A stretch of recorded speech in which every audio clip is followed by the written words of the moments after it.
donating blood when on gear? This is a common question we get. A lot of people have heard that it's healthy to donate blood because when you take gear, steroids, your blood gets thicker, and it's healthy to thin out the blood so you prevent stroke, cardiovascular disease. I have personal experience with this. My blood was extremely thick. I went to donate blood, and they actually said I was just within just a couple points of not being able to donate blood because my blood was so thick. So I donated blood. 2 months later, I went back and I donated blood again, and it was significant. It was back within normal range. And then 2 months later, I donated blood again, and it was in the low part of normal range. So it's actually extremely effective. The effects are long-lasting of thinning the blood. It's a healthy thing to do. Based on how much it took down the thickness of my blood in such a short period of time and how also long it lasted, it's my opinion that it would be best to do roughly once every 6 months if people are taking things that cause their blood to be thicker. And by blood to be thicker, I mean like the hematocrit, and there's a couple other different elements that right there every time go into it. So we're just overgeneralizing, calling it thick blood versus thin blood. What do you guys have to add? Yeah, I think it's a good experiment, and especially if your variables are the same. Were you on the same gear the entire time? Did you come off the gear when you did it? Things like that, because if that's so your numbers work, because it's really good.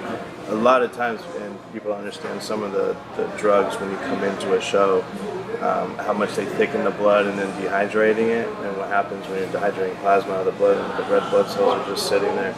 It's like sludge, right? And anything that happens, you can have a stroke right away. You know, on stage, and there's some drugs that they do take that make this worse. So anything you can do to lower that, and even if you don't get your levels checked, like you said, once every 6 months, if you are on gear, is a good deal. It's a good idea. Definitely an idea. Another alternative to donating blood is you can actually get your doctor to write a prescription to go to a lab and just, if you don't want to donate blood, you can just have them take the blood out and throw it away. Forget what that's called.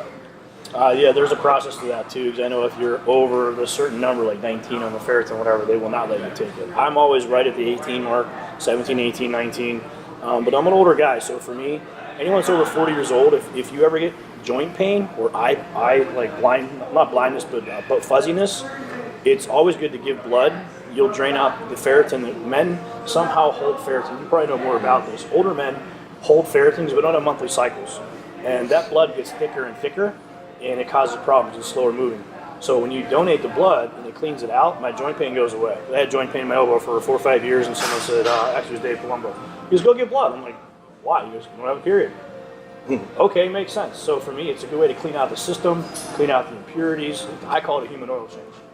There are other things that cause the blood to get thicker than gear too. So just because we should donate blood because our blood gets thicker on gear doesn't mean that other people who aren't on gear, who are athletes, should also not donate blood.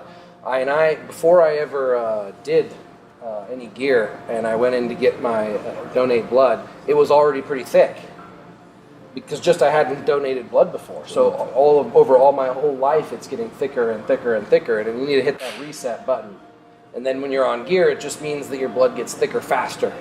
Yeah. So you just have to do it more often. Instead of maybe doing it every 2 years as a natty, maybe on gear probably should be done every 6 months. I agree. And then it's a multiplier effect as well on top of that. So thick blood can cause these issues. And then look at when we talk about in all the videos about excess water retention from these drugs. So not only does your blood thicken and cause blood pressure to go up and your heart to work harder, well, then think about the intracellular water that you're going to start holding from certain hormones. You're adding this on top of it with the thick blood, so it's multiplying, it's not just adding.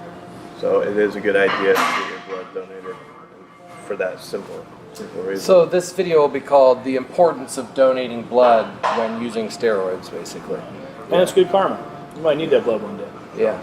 Now, I'll let you guys look into the implications of donating blood that actually has steroids in it, because that's something you need to think about, right? Because you're going to donate blood to an old lady and you got steroids in your bloodstream.